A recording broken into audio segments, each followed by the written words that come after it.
Hello, everyone. A very good morning to you all. Thank you for joining us here with the Tibetan Buddhist Society of Canberra. We are doing this weekly Sunday morning talk. Right now, we are doing on the series of the life of Buddha. We are still continuing where we left last week. So take a couple moments to gather your thoughts and most importantly, good intention, thinking and learning, reflecting on the Buddha and his qualities, his specifics of his, what we call the life of the Buddha is a very meritorious thing to do. So therefore, in itself is a good subject and object of meditation to soak our mind in the one and only enlightened one that world has been graced thus far, and his teaching is affecting all of our lives in many different ways. When we tune our mind to it, it's always there to go in the pool of goodness. And so in order to remind us to do that, we're going to pay our respect and homage by taking refuge and renewing our refuge. Renewing refuge isn't just done by reciting prayers, it's done consciously. Most importantly, throughout the day and time when we need to turn our mind to the light rather than in the darkness is the real refuge. Of course, formality, doing refuge prayer 3 times is a convention that we always resort to, and also cultivating the right intention and particularly altruistic motivation in listening. Some people's life got changed by listening to the right information. Other people's life got misdirected by listening to wrong and negative information. So what kind of thing we listen to has a lot of effect on our directions of not only in general life and specific choices we may or may not make ourselves. So learning about the life of Buddha and how the teaching continued thereafter is a very good thing. So therefore we're going to renew our altruistic motivation for the benefit of by listening to this story and teachings, that our mind stream be a little bit soaked with the good enlightened mentality that we seek to cultivate, be it through discipline or meditation or study. Whatever we do, we try to have this ongoing the richness of the Dharma stay on our mind so that we do not fall on the precipices of the samsara's world. And when we do take refuge and remember bodhicitta, we will be very, very committed to practice loving kindness to everyone, and most importantly, sentient beings who have more suffering than any happiness that can make up for them. We develop compassion, and when we practice these twofold, loving kindness, compassion, you will find your mind is a lot more happier, joyful. At least you didn't resort to aggression and violence and tit for tat, and you let go, you forgive, you pardon, you confess. You didn't brooded anger or resentment. And when you remember these things, you really feel joyful. You really know that's the true Dharma. That's the true medicine. So you will have joyfulness. When you have that, even some people are really difficult. We don't mind. We're able to remain equanimously.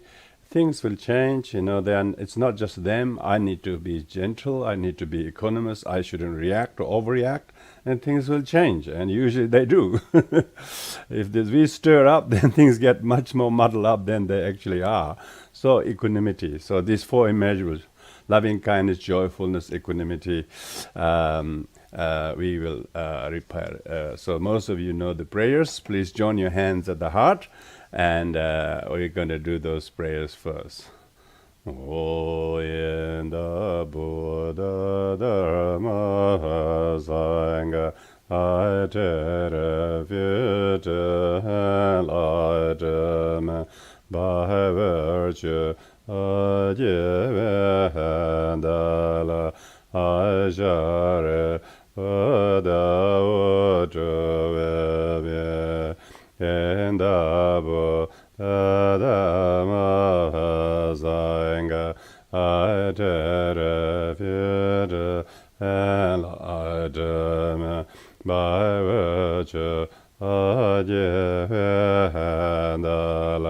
Ajare Buddha Utruvebye Yenda Buddha Dharma Sangha Atere future enlightenment by virtue of Yevendala Ajare Buddha Utruvebye Mehobis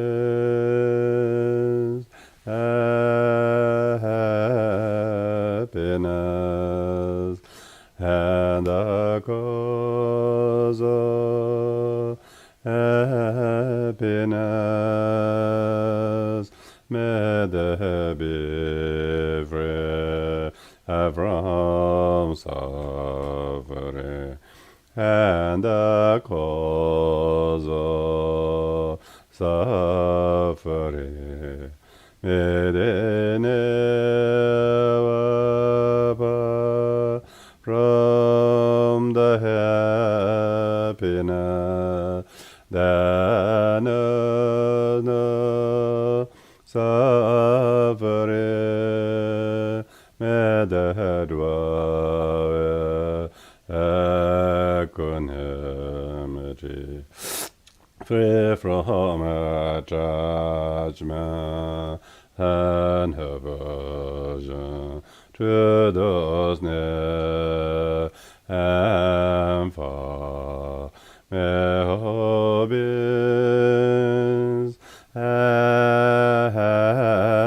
happiness and the cause of happiness. May they be free from suffering and the cause of suffering. May they never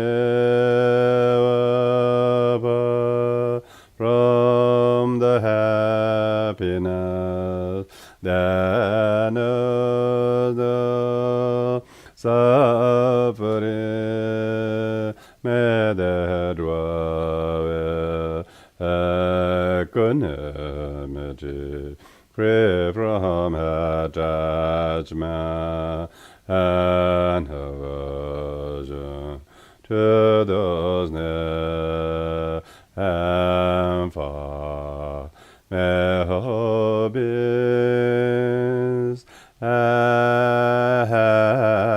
happiness and the cause of happiness. May they be free from suffering and the cause of suffering. May they never part from the happiness and no suffering. May they dwell in equanimity, free from attachment and aversion to those near and far. according to the intelligence and predisposition of it, where the yetanda dharma agrelo and come goals.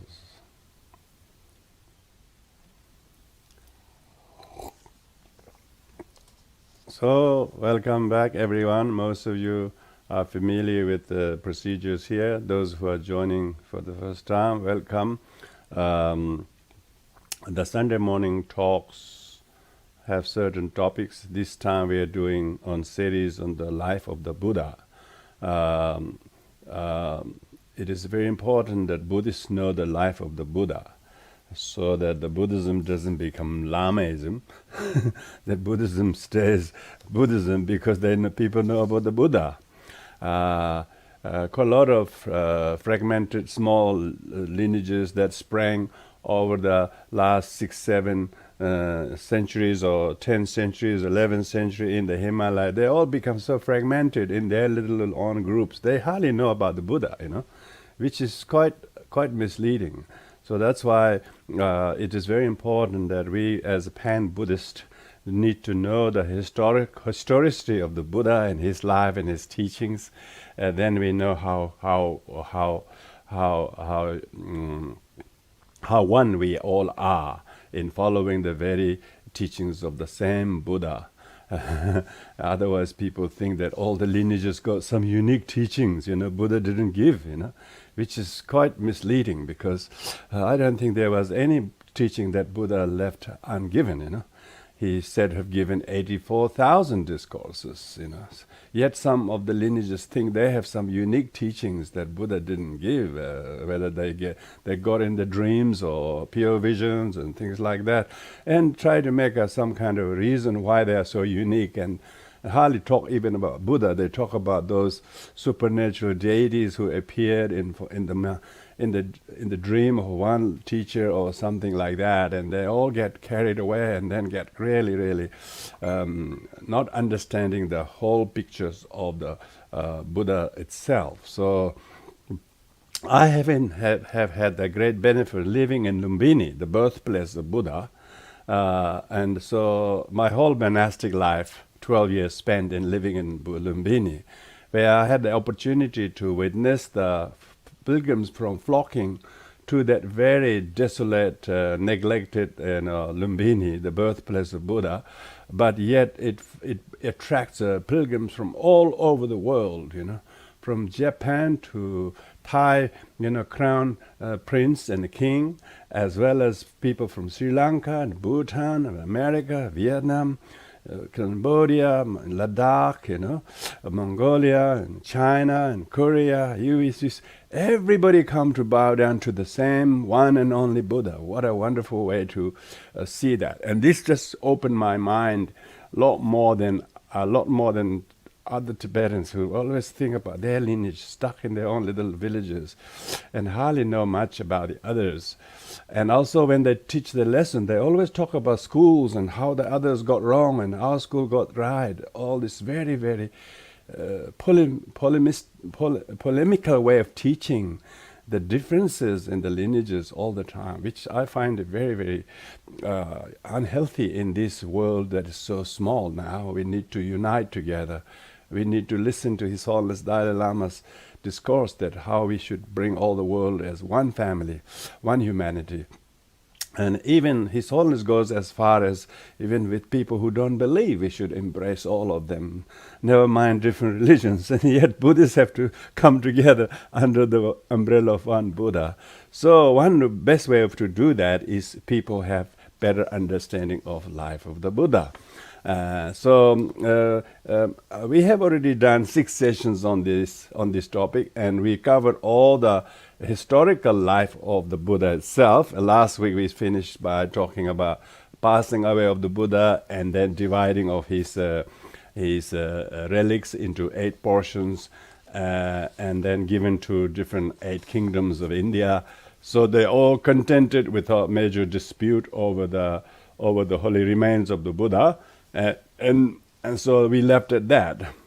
This week we will going to talk about how after the passing away of Buddha, what happened, how did they grapple themselves together to compile the teachings together, and who were the key people who played the role after the passing away of Buddha. Because even though Buddha had some many amazing celebrated disciples like Shariputra and Moggallanaputra and so on, they all predeceased the Buddha, So they didn't survive the Buddha to continue the teaching. So what happened? So anyway, so Buddha had already himself spoken to his would-be successor, to Venerable Mahakashapa. Venerable Mahakashapa was the most learned of all the disciples, and he was also one of the many arhats. And so after the Buddha passed away, today we're going to talk about who were the successors after the Buddha passed away, and how did they do the compilation of the Buddha's teachings.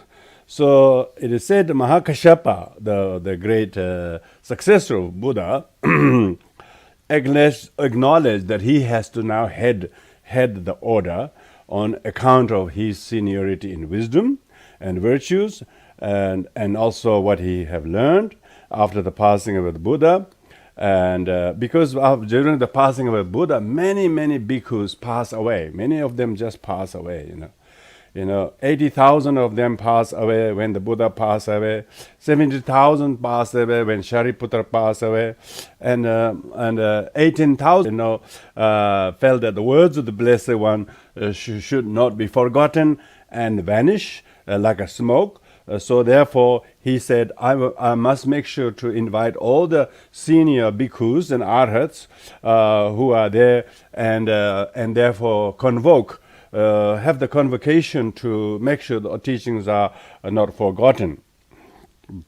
Because there were lots of already small fragments, small kind of groups happening, and he was very concerned that the teaching may not stay long if something wasn't done together very well.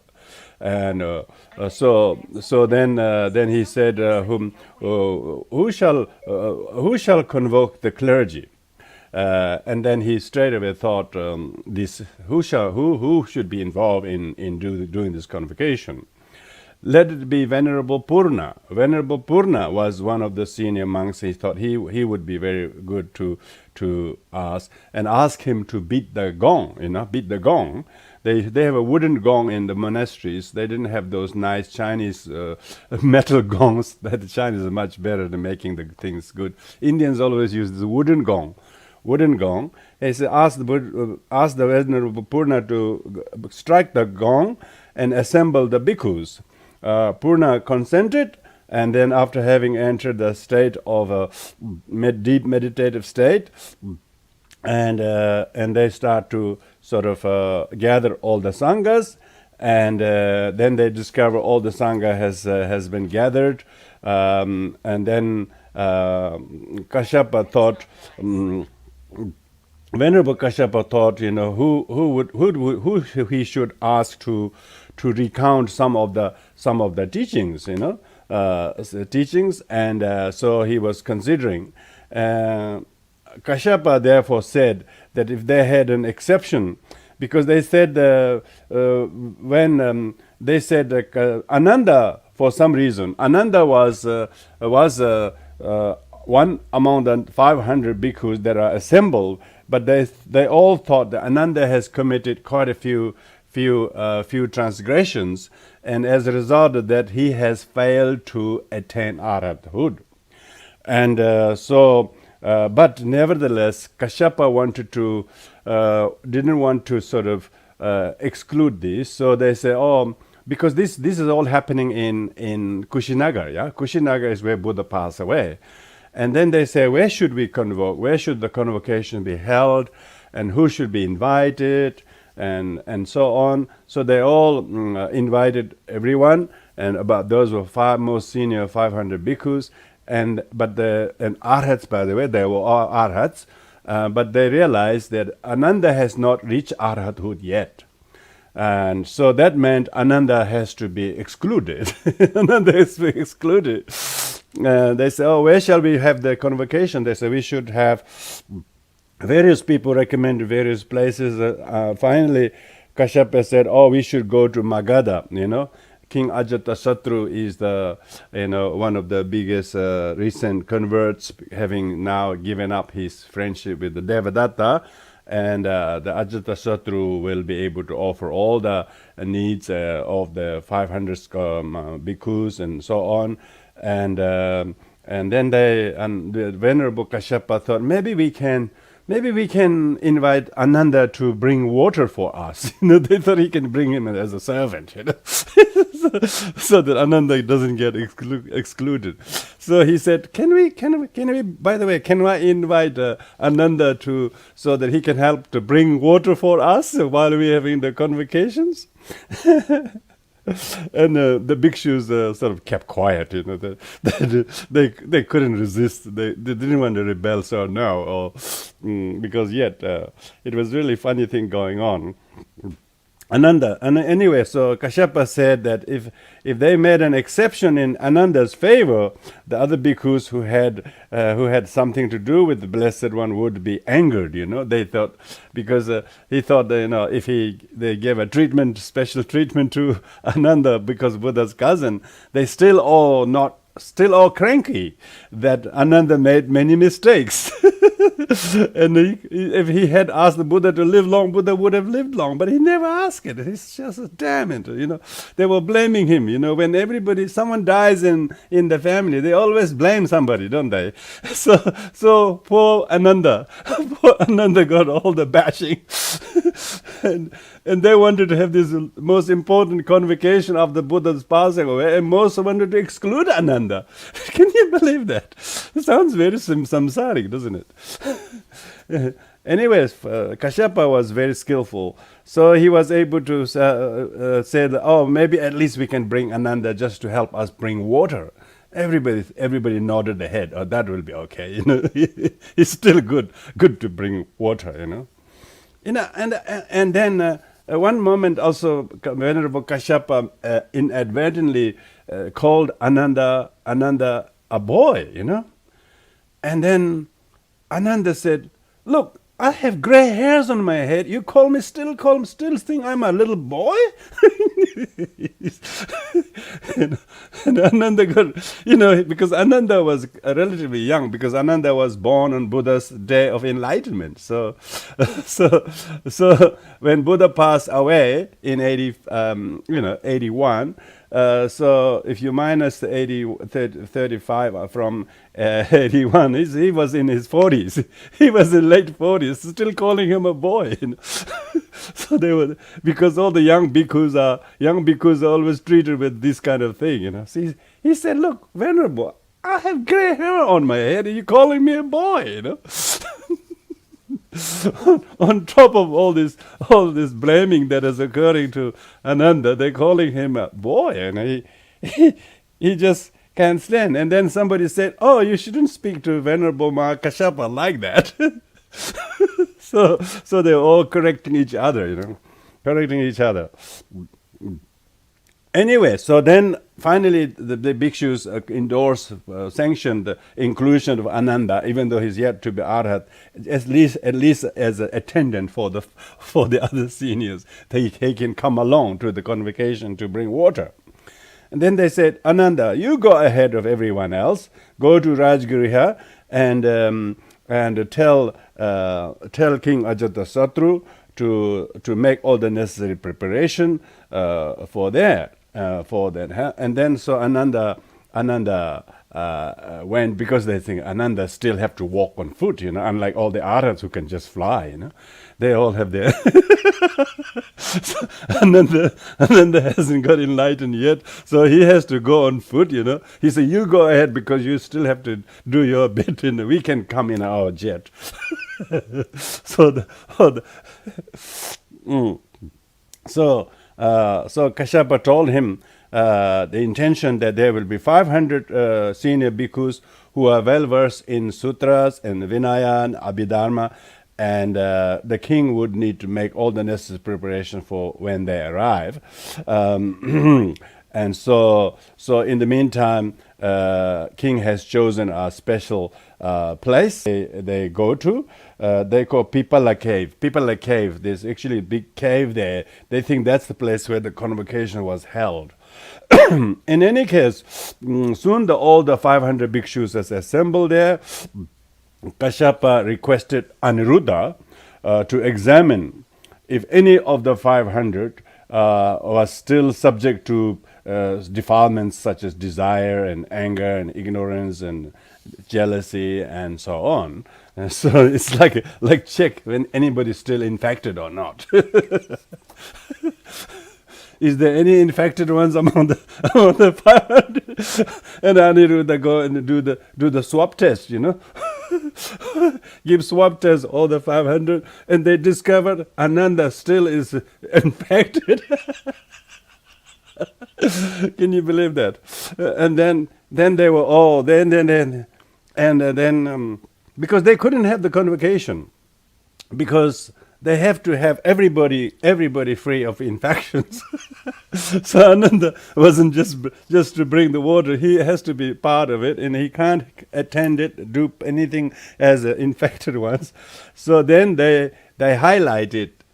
Venerable Kashyapa highlighted all the transgressions of Ananda in front of everybody.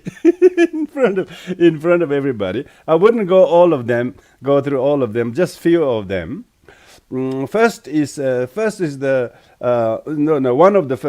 that Ananda should have never asked Buddha to admit women in the highest ordination. That was his mistake number one. Because Buddha said if he this will shorten at least 500 years of the duration of Dharma lifespan.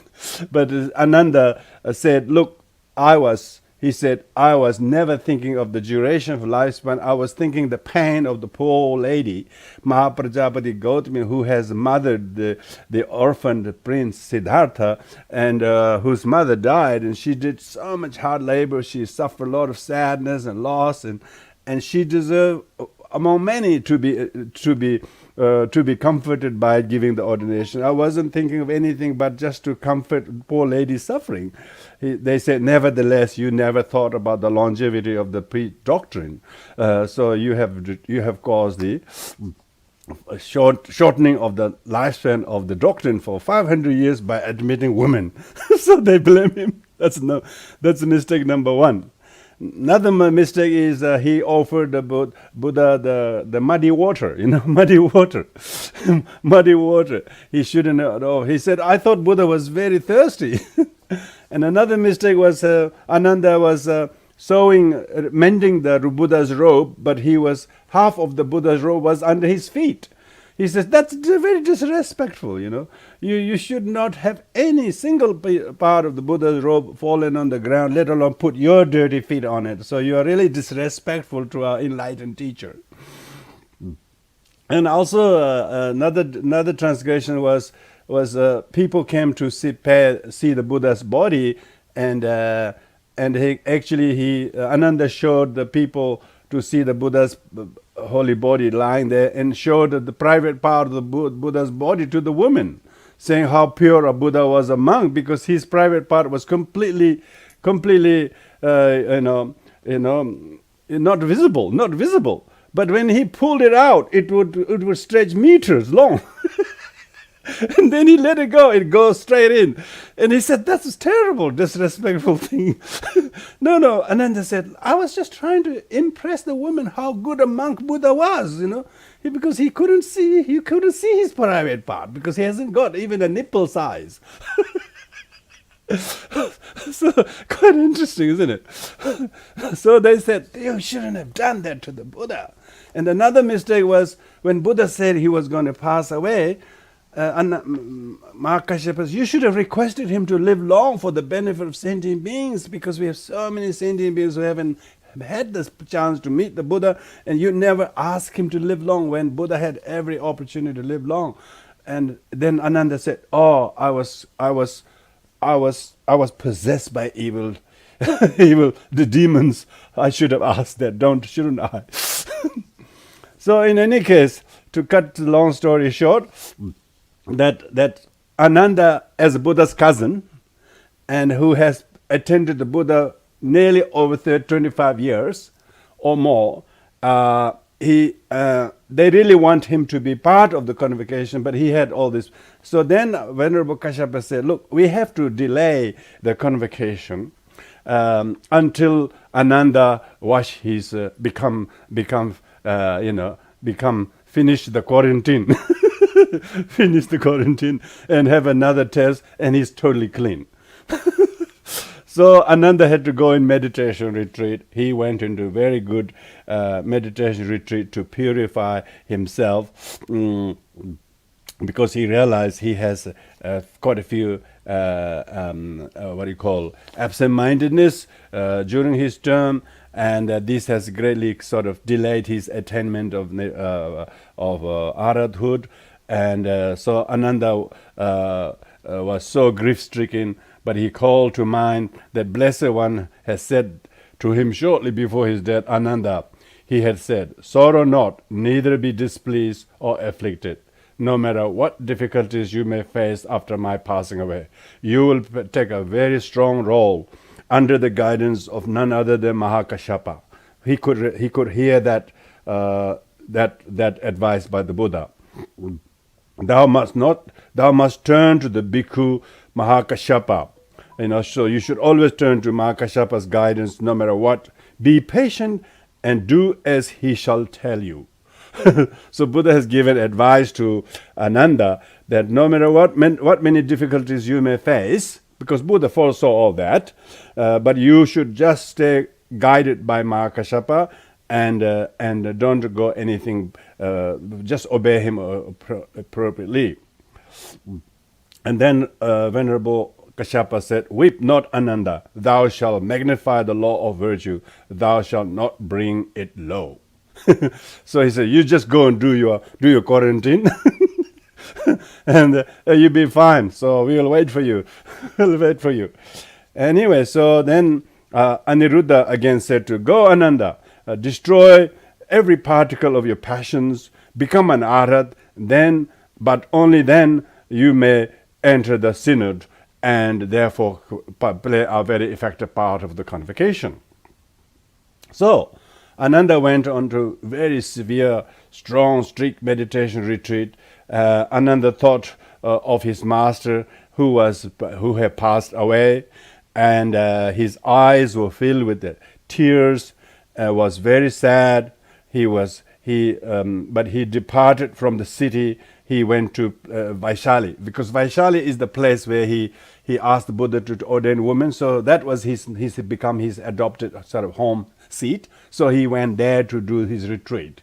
The Vaishali, by the way, from Magadha is these days only said 2-hour drive. So those days not very far. So he went there and did his retreat in Vaishali. If you read the story of Vaishali, the Ananda's stupa is actually found in Vaishali. His remains were all buried there.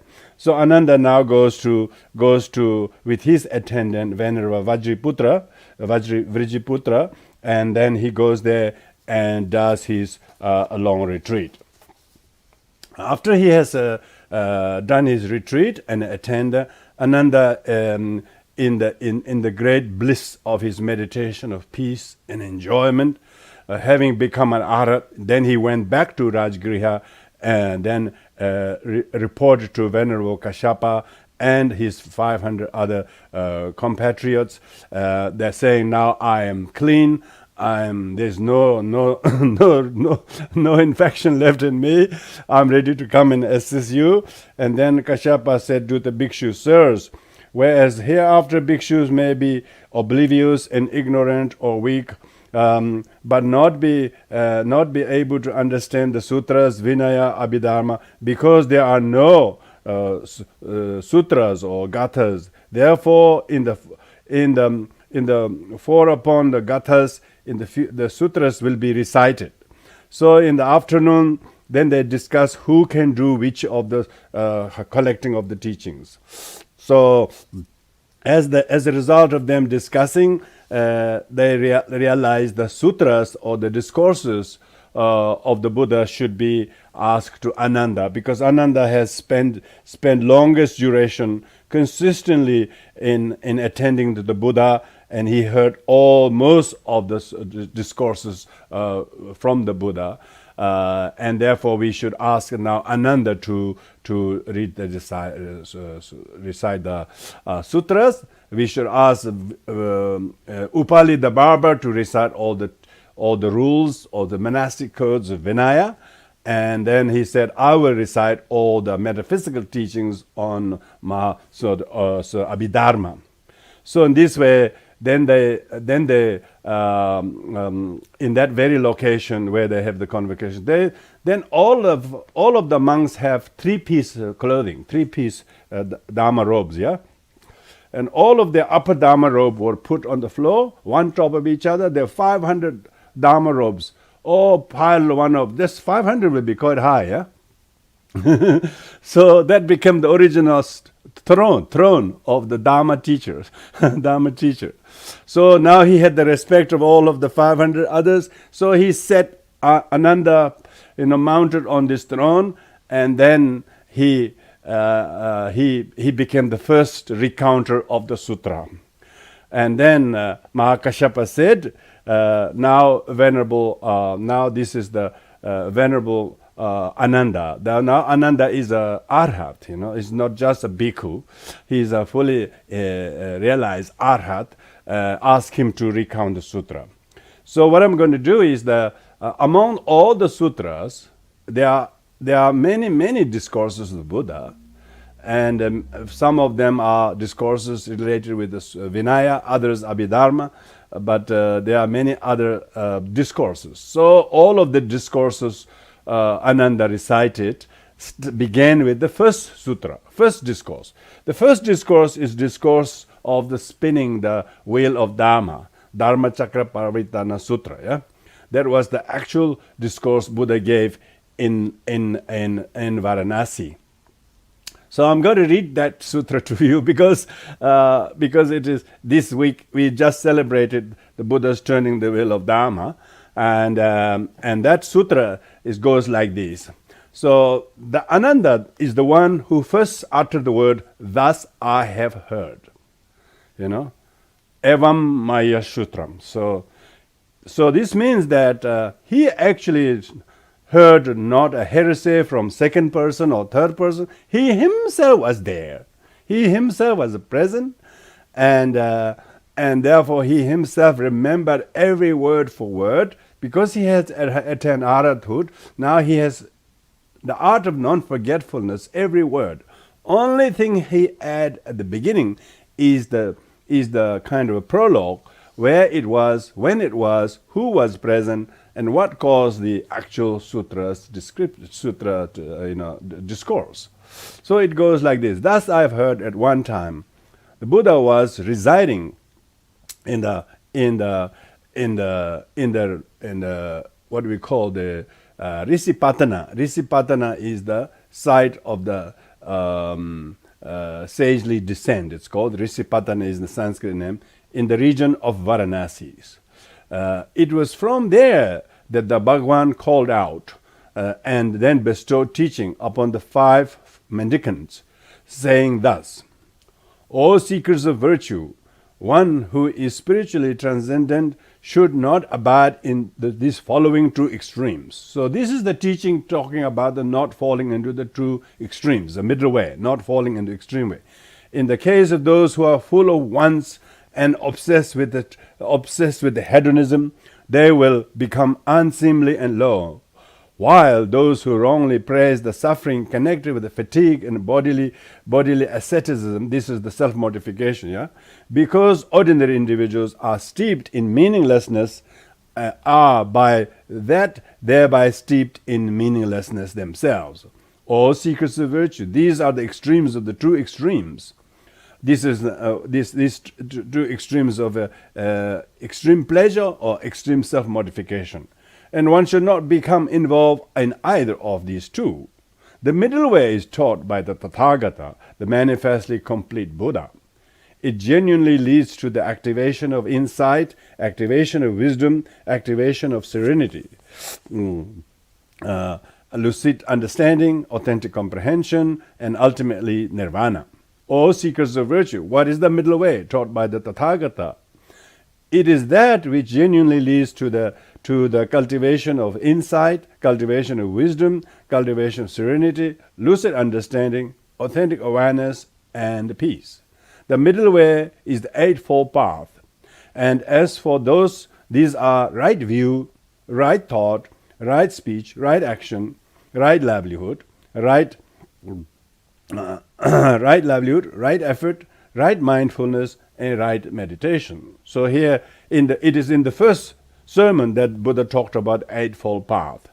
If you follow the Eightfold Path, then you follow the middle way. This middle way, too, is taught by the Tathagatas. It genuinely leads to the cultivation of wisdom and serenity and understanding. And these seekers of truth is the truth, noble truth of suffering. That is, birth is suffering, aging is suffering, sickness is suffering, death is suffering. Suffering of meeting with the unappealing, suffering of parting from the appealing, suffering of pursuing but not obtaining what is desired is suffering. In brief, the 5 psychophysical aggregates of grasping are all suffering. So this is talking about the first noble truth, first noble truth. And this, all seekers of virtue, is the noble truth of suffering. Noble truth of suffering's origination. So this is the second noble truth.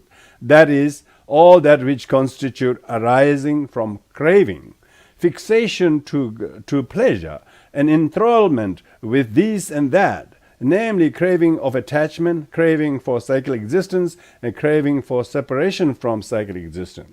And these all seekers of virtue is the noble truth of suffering of cessation. So this is the third noble truth. That is in regard to all those comprises such craving without exception, being free from desire for it, cessation of it, relinquishing of it, becoming detached from it, liberated from it, and unrestrained in freedom from it. So talking about the truth of cessation. And these all seekers of virtue is the noble truth of the path leading to suffering cessation. That is the Eightfold Path mentioned above. All seekers of virtue, in regard to the noble truth of suffering, concerning things not heard before, vision arose, insight arose, wisdom arose, awareness arose, illumination arose within me.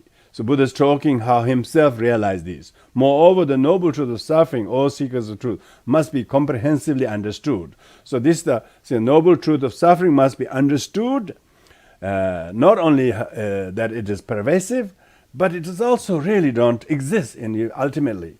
Only the ordinary people see the surface only. They don't see what is really behind the surface. The sufferings, if you really understand suffering, the suffering is firstly universal to the ordinary. Secondly, to the slightly realized ones, it's a cause of your compassion. For those who realize suffering doesn't even exist at all, it's empty of inherent existence. Seekers of virtue will regard itself concerning things not heard before. A vision will arise, insight will arise, wisdom will arise, and illumination will arise, those who embrace this path. So therefore, being able to put an end to the sorrow.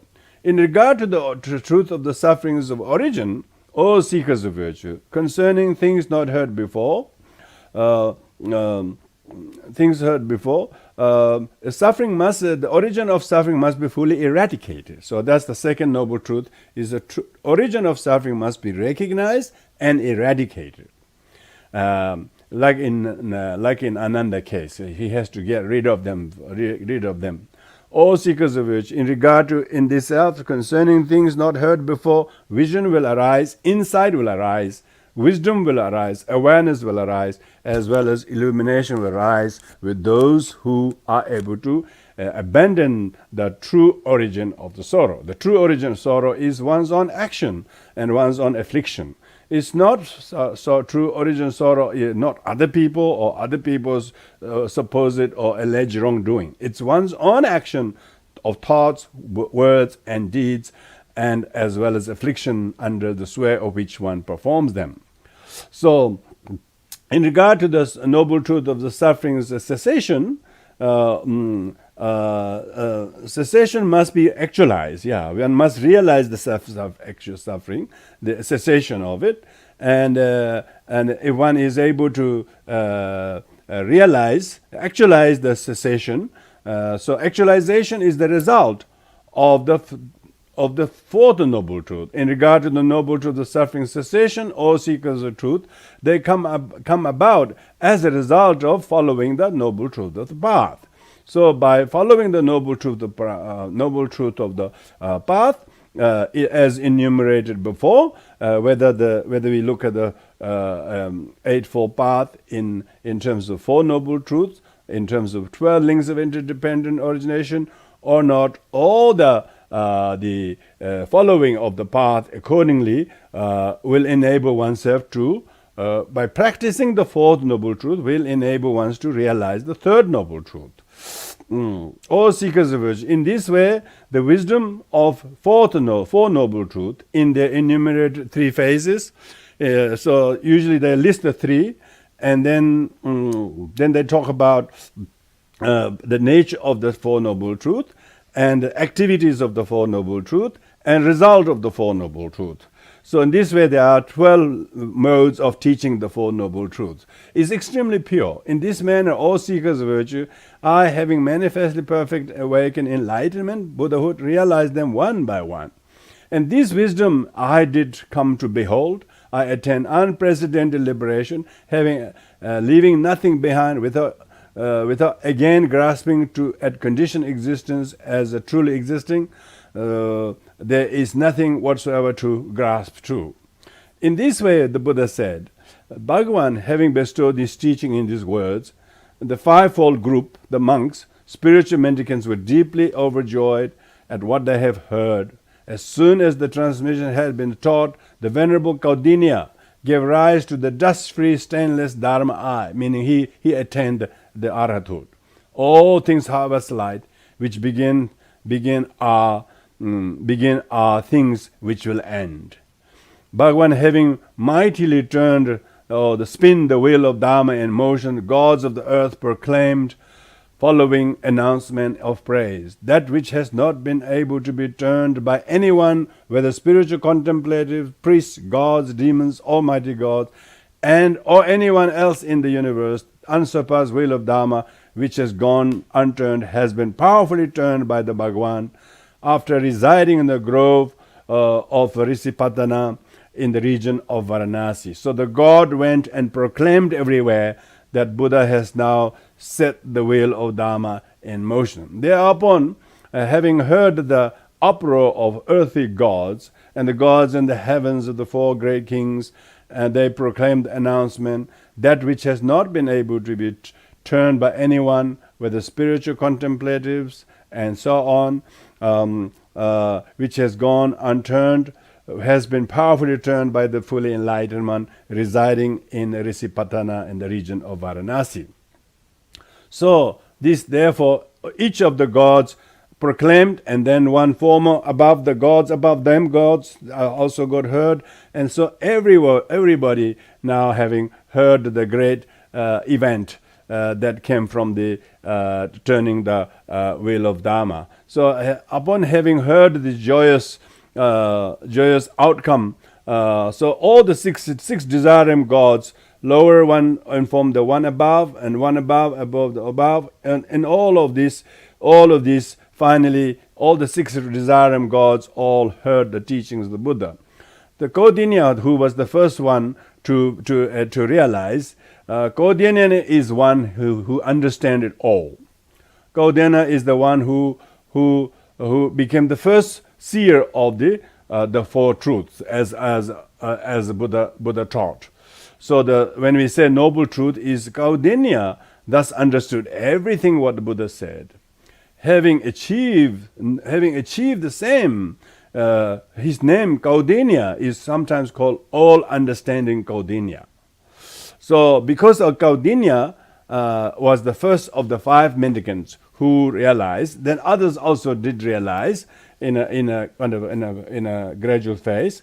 So in this way, Ananda set the wheel of Dharma or motion. He repeated all the sutras, and then of course Ananda became the recounter, teller, because Shravaka means hearers and tellers. So he became both not only the hearer but also the first teller.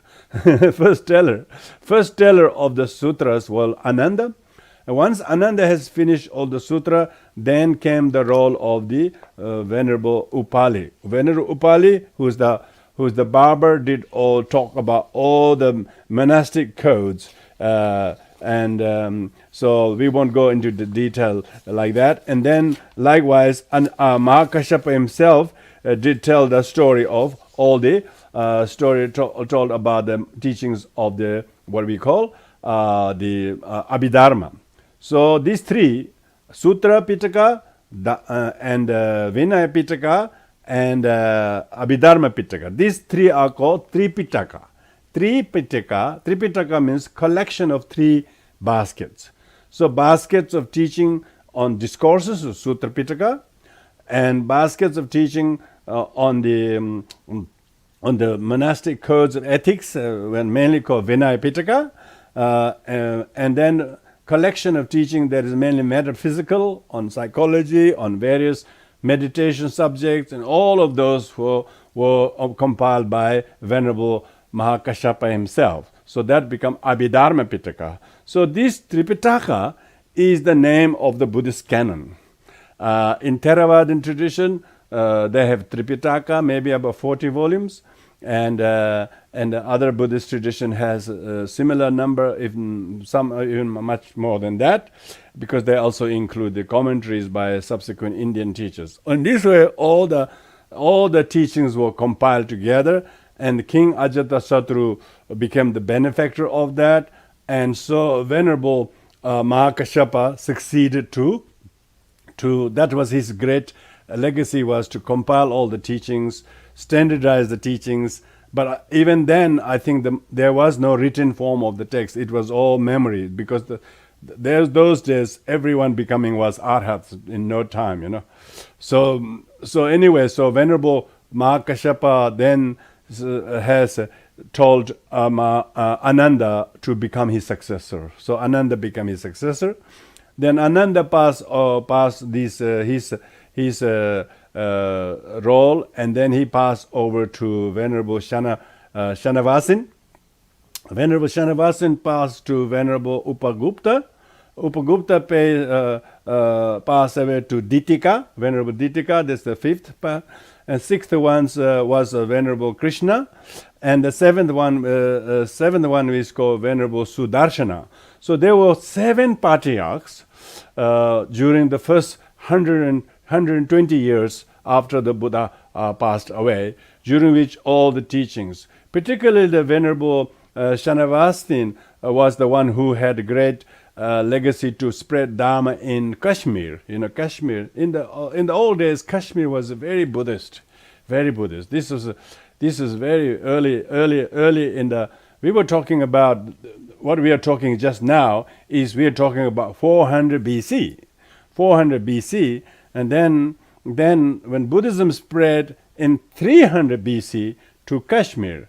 And not to mention other parts of India, but because Venerable Shanavasin moved to Kashmir, because he has a special prayer to be able to spread Dharma to Kashmir, which later had a very strong influence of spreading Buddhism to many Central Asian republics, and including also later on to Tibet, because of the distance from Kashmir was much nearer to travel to many Central Asian republics as well as even Tibet. So Dharma for 120 years. So in terms of history, King Ashoka the Great came after 100 years after Buddha passed away. He became the devotee to the fourth patriarch, Venerable Upagupta. Venerable Upagupta, of course, when those days, all of those venerable were really venerable because they were all arhats. They were all arhats.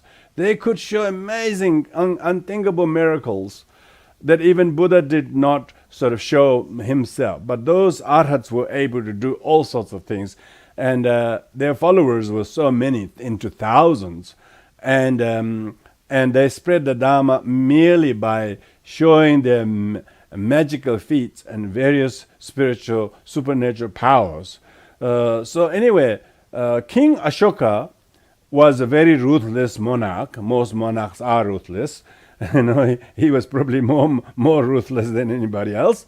And when he became very powerful, later on he met Venerable Upagupta, and just mere sight of Upagupta's decorum and his nobleness, his discipline, his purity, just completely changed the mind of King Ashoka. And Ashoka later on became disciple of Upagupta. And because of the influence of a monk like Upagupta, very ruthless monarch like Ashoka also later not only converted to Buddhism, but also he himself became a monastic.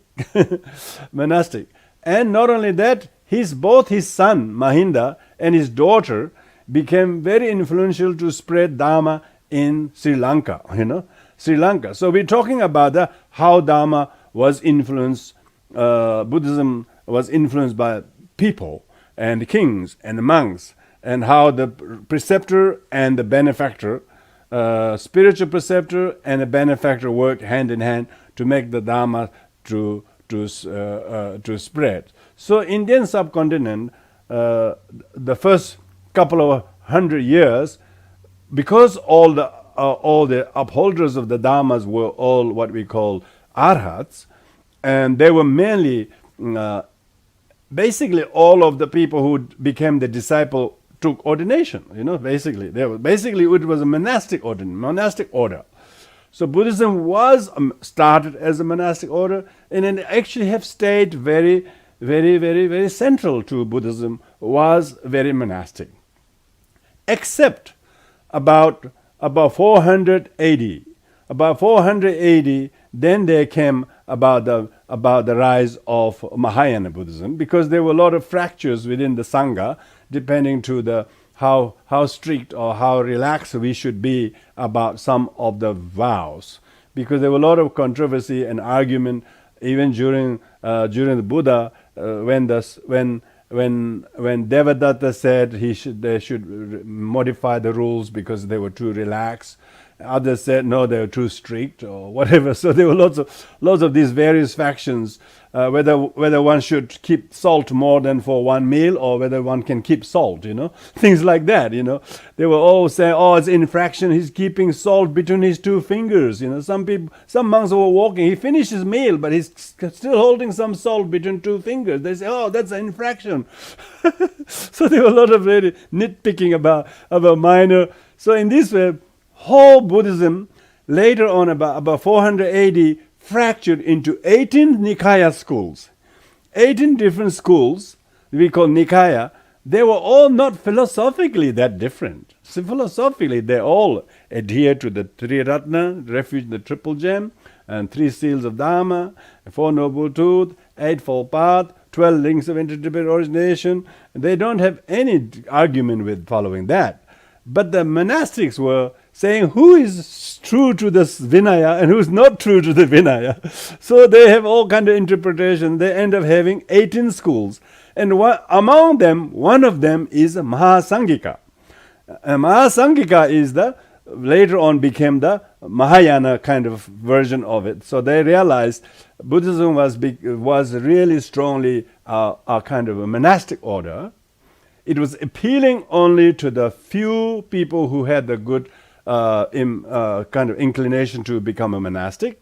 It was very, very, very, very sexist. If you really look at it, it was very sexist. Even though Buddha himself ordained women, but the whole, after passing of the Buddhas, how they treated Ananda, and one of his infraction was that he influenced the Buddha to ordain women, and he was treated with a great contempt.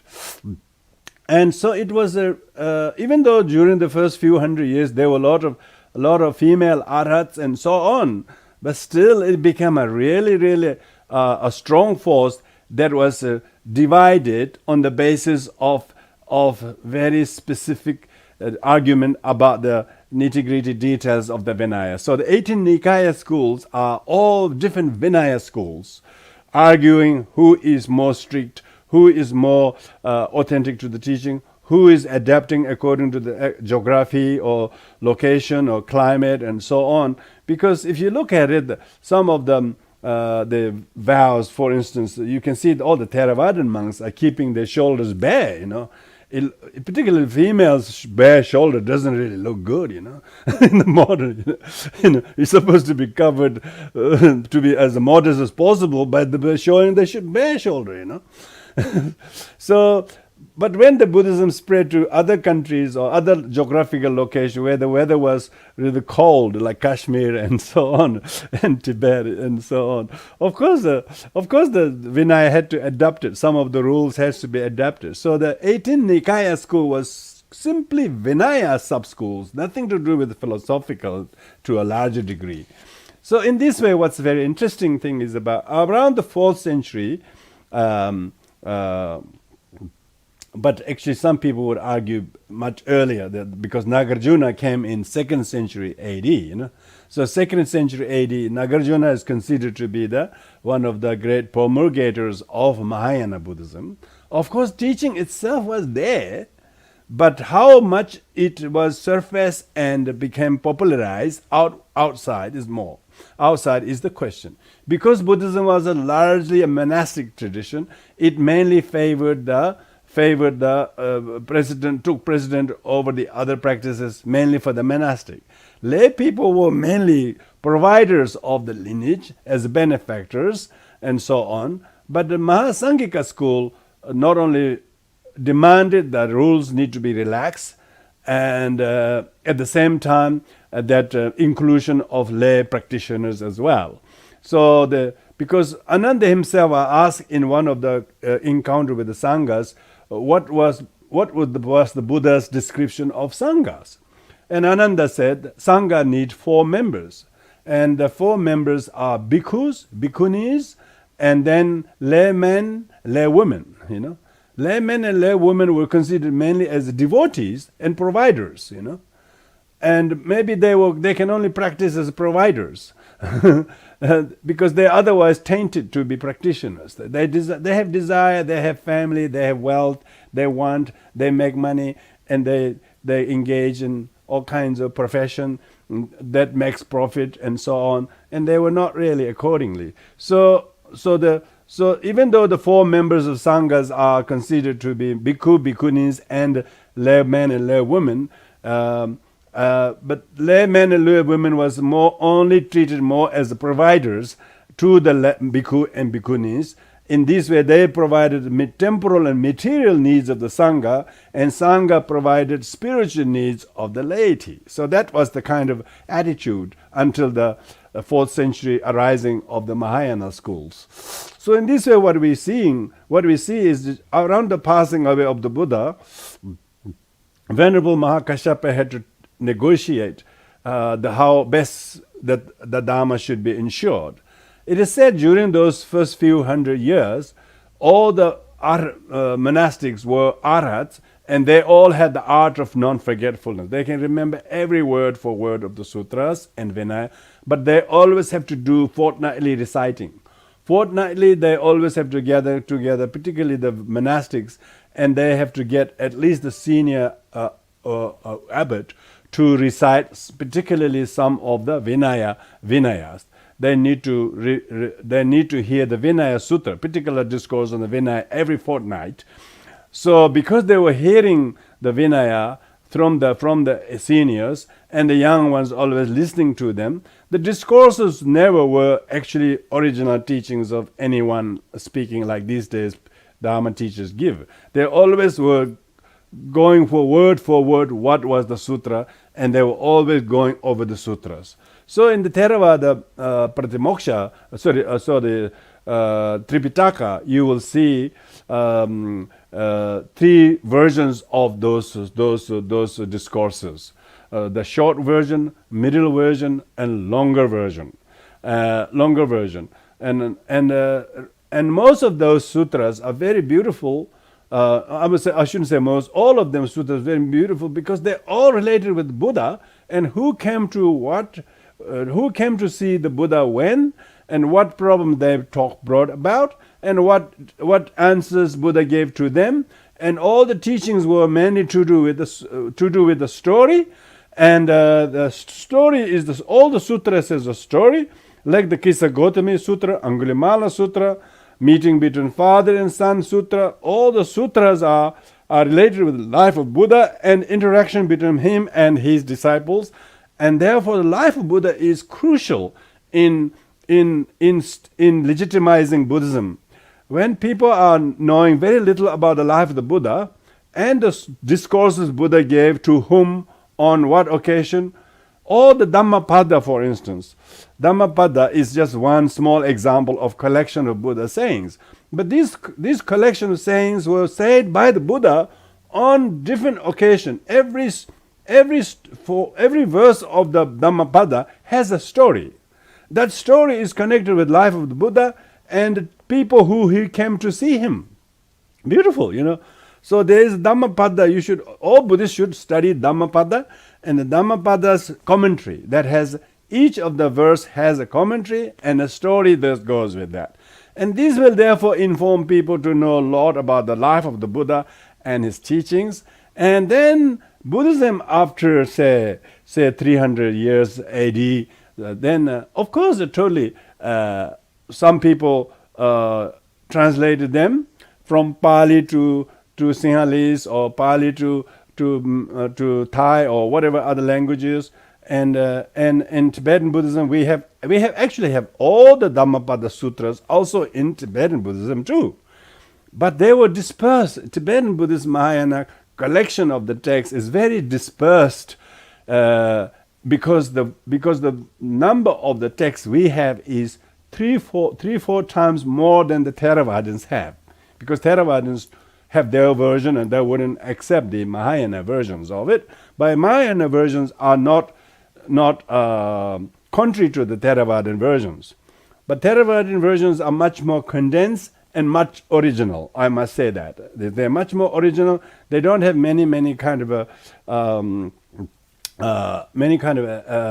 additions and deletions. They are basically a very original texts in which they were taught and compiled and then again consolidated. So what we're saying is that life of the Buddha is very crucial, because then how all the teachings are taught by the Buddha. Either he taught directly through his words, speaking to them, or by endorsing others who engage in the conversation, and Buddha then endorsed their questions and answers, or those that he transmitted through his meditation for the teachings to occur. So the life of the Buddha basically helps people to get closer to the original teachings of the Buddha. And then however many branches of the teachings that Buddhism has produced by spreading to so many countries, and nowadays we see them in many countries where some people become much more one sutra centric, like White Lotus Sutras. Like some people in Japan or China, they just honor one sutra. That's it. They don't talk about other sutras. Like in Theravada, like in Japanese, they are Heart Sutra centric. Heart Sutra centric. They have to do Heart Sutra. When somebody dies, they do Heart Sutra. When they do celebration of the Vesak, they do Heart Sutra. They have just Heart Sutra. Both bread and butter of the Zen Buddhists are Heart Sutra. And Heart Sutra is shortest of the text, but otherwise there's a much bigger text. Like Tibetan Buddhism got 100,000 version of the Heart Sutra in 12 volumes, and then for medium version is 25,000. That's verses, 4 volumes, and shortest version is 8,000 verse one big volume. The Heart Sutra is only 25 verse length. It's only 2 pages, So these are Mahayana literature. the Mahayana literature does not exist in Theravada literature. But the very contents of the teaching of Mahayana literature are very, very, very original to what the Buddha taught. So you can see over the years, as the Buddhism spread, teaching spread to different places, and so the countries like Japan and Tibet and China and so on, their spread of Mahayana Buddhism very much to the central teachings of the Buddha's Eightfold Path. There's no doubt about that. It's just question is how much variation and additional variation there exists on the basis of emphasis on, say, emphasis on bodhicitta, than the monastic's renunciation. So in Mahayana Buddhism, you see the emphasis on more to the altruism than one's abstention or renunciation of the worldly and householder life. Still, in Mahayana countries, from Japan to Tibet, they still would honor anyone who could live the life of a renunciate. But the renunciate life of monks in Tibet and China were treated more as a royalty. As a result of that, it became the opposite. They're supposed to be renunciate, they become more comfortable. So, more comfortable than they're supposed to be. Whereas the monastic life of the Sri Lanka and southern Buddhist countries, they've remained fairly simple. And in China and Tibet, they said that the emperors didn't want their spiritual preceptor to living on alms on the street. It brings shame on the king. So the preceptors were not allowed to live their simple life because of the pride of the kings and emperors. So as a result of that, the kings and emperors received the monastics with even more respect than the kings themselves received. As a result of that, there's a lot of regal and royalty treatment of the monastic in Mahayana Buddhist countries. In Theravada Buddhist countries, the respect is still shown, but the respect is shown for the Sangha, but still Sanghas actually live on alms. Sanghas don't live in penthouse monasteries. Sanghas live in caves, and Sanghas walk bare feet, because in Sri Lanka you have to walk bare feet. Why put on boots when it's so hot? In Tibet, even though you're a very good monastic, but you can't walk bare feet, because it's so cold. So Vinaya had to adapt it to different countries, so on. But where the Mahayanists and the emperors of Tibet and China and Japan treated their spiritual preceptors has completely changed the relationship between how the Sanghas lived. Sanghas hardly go on begging alms, and even in Tibet or Nepal or China, Sanghas are always provided in their comfortable monasteries, and they never have to do. So there is that kind of a big shift of the how the disciplines are kept, and how that discipline has been somewhat not kept, laxed. As a result of that, some say, oh, they're not the real one, they never keep those real things, and so therefore they have the prejudice towards each other. So you can see why the schools are developed as a result of who they think are most pure or originally following the original Vinayas and Sutras as a monastic. But now we come into the 21st century Buddhism, where we are talking about how to practice Buddhism by everyday people rather than by monastics. So we are now basically reinterpreting Buddhism for the laity, which was a fairly neglected area of Buddhism. Because Buddhism was, that's why they emerged. This school probably was Thich Nhat Hanh's group was involved. It's called engaged Buddhism. Because there was this misperception Buddhism was not really engaged in the society or the men people. They were just supporting a couple of monks all the time. just making a roster who can cook for the monks, and that was all about the activities of the temple.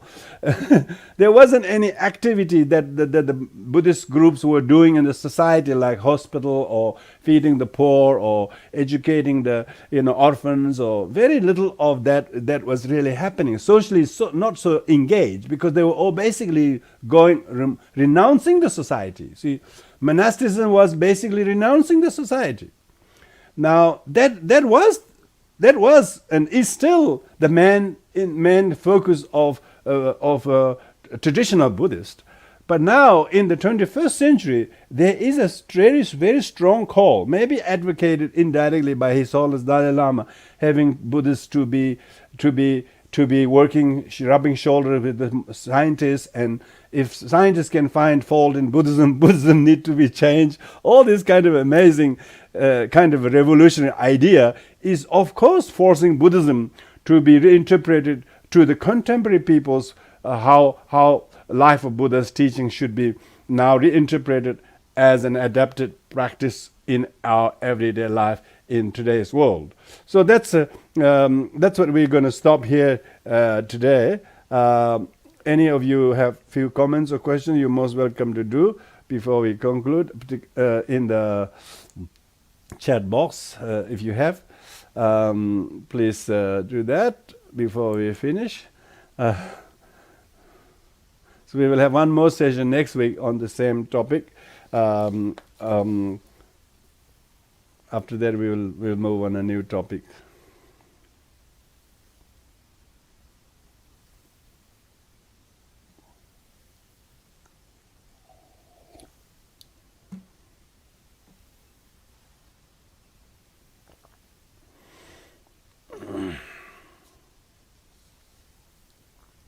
So there being no any pressing questions, so I'll leave you to it. So because if you look at Buddhism and its effect in everyday life, like ourselves, and people who are living a normal worldly life, and still try to draw a lot of benefit from Buddhism. Definitely Buddhism has appealed to the much greater sort of circulation than what is traditional Buddhists always see themselves as a devotee to the monastics and providing them, and that the number of Buddhists are decreasing mainly because of that. So if we wanted to increase Buddhist population, we need to reinterpret how to make Buddhist teaching relevant to everybody's, every contemporary person's life, rather than merely cater for the few monastics. If you look at the monastic population, it's decreasing so much, and decreasing so much. Even traditional countries like Thailand or Burma I do not know much, Sri Lanka, if you look at that, number of the people becoming monks are high, but most of them only doing for 3 weeks or 2 weeks. And that's it. So the rest of the life, they have no intention to become monk. So even when they take the 3 months, but they have no intention to stay a monk after 3 months, So this kind of tokenism of Buddhism has definitely shown that it has lacked leadership. Buddhism is so much a medicine for the mind. It needs much more, I would say, constructive interpretation and adaptation to the greater humanity rather than the few. By doing that, it has only tried to keep the old tradition, but it hasn't really made very great advance to spread very far, because most people find it's too hard. So they don't want to give up this. They don't want to give up this. So basically, how many want to be renunciate? If you look at India, Indian religious monks have much more better renunciate than Buddhist monks. If you look at the Indian sadhus, they really do the hard way. They really live near naked, and they really have a little metal water container and the bare minimum necessities, and they never have a shelter. They actually live the life of mendicants. Whereas Buddhist way of keeping the monastic life was more like a tokenism. and trying to keep as only a tradition, but not really reinterpreting of its value in everyday person's life. Of course, if you have three or sometimes they say Buddhism is not going to be possible to live if there is no monks. Of course, 4 members of the sanghas are considered to be sign of the existence of the Dharma. Where there is no 4 members of sangha working together, harmonious together, Dharma will be definitely compromised. That's for sure. The question is not so much the number of the sanghas. Question is however few they are they working together? Are they working together, or are they become just as egotistically difficult, not being able to work with anybody, and they're not engaged to helping even each other, let alone the society. No wonder the number is decreasing. The number is decreasing because they're either idealists or non-performers.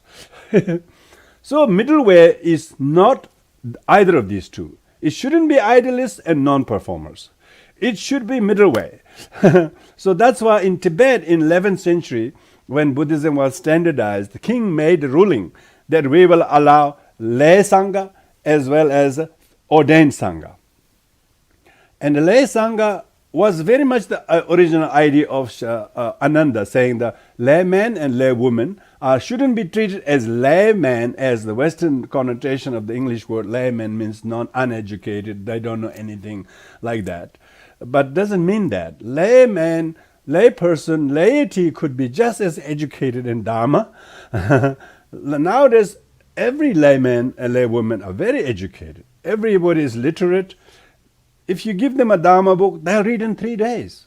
What used to take 3 years to teach as a textbook in the monasteries, nowadays people will read in 3 days. You just need to teach them, explain them. So now we have a highly educated society, and therefore it's a well and due time to reinterpret what it means to have a sangha. So that's why in Theravadan still there's a sanghas are only those are ordained, and that's it. And others got no role at all. They make it's kind of a caste system was created. The caste system is created in that very distinction between man and woman, distinction between sangha and layperson, and this has become another caste system. Now, Buddhism needs to be a lot more than that. It should transcend the caste system and transcend the discrimination between gender. I mean, Buddhism still has a lot to deal with this issue of female ordination, still not really spearheaded or guided elegantly by the leaders because of their conservatism, because they don't want to break the tradition, because they want to look good in the books, but actually not really want to do anything via that. So because Buddhism is now meeting a lot of audience that are completely educated and non-cultural Buddhist background, of course it's got extraordinary opportunity to remodify and develop and understand. And of course, Buddhism in the West is very, very, very young in comparison to how Buddhism took root in other countries like Tibet or China, or how the first 300 is nothing really, never considered to be established. Of course, now the speed of the growth in establishment is much faster than in the old days, yeah, because everybody can read information to access the Dharma knowledge, and texts are basically there online. If you search Dharma Chakraparvatana Sutra, you will find half a dozen translations. Right on the fingertip you can find, and so therefore we are much more speedier in terms of informing and educating people, and therefore there is a great call. It's called Ekayana. There shouldn't be Triyana. There shouldn't be called Vajrayana, Mahayana. There should be Ekayana. The Eka means one vehicle. That one vehicle is the Dharmayana. People should just follow the Dharma, and that will be safe if they just stick with the Buddha's teachings and the central teachings of the Buddha, and maybe a little bit of other facets of the original transmissions, the teachings. They're all related, whether they are deity yoga or whether they are simple meditation or chanting sutras. Or they're all designed to train the mind and body and thought and speech behaviors of the individual in order to transform karmic predicament of the individual. So we will conclude here. Thank you, everybody. Oh, so we do the dedication of merit. Oh, bade mere me ho da de va men za ga ham ze me le bere ro be from the ocean ba da de se ne de me man ju she ho de samanda badra de lava I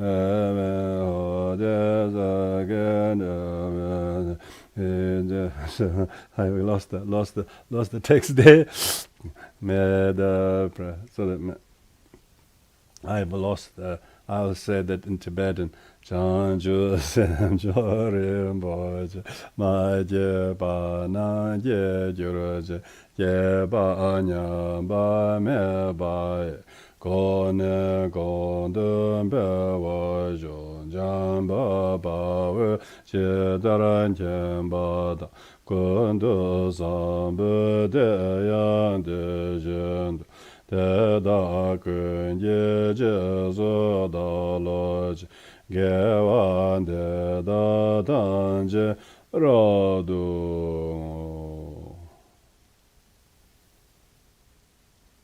Thank you, everyone.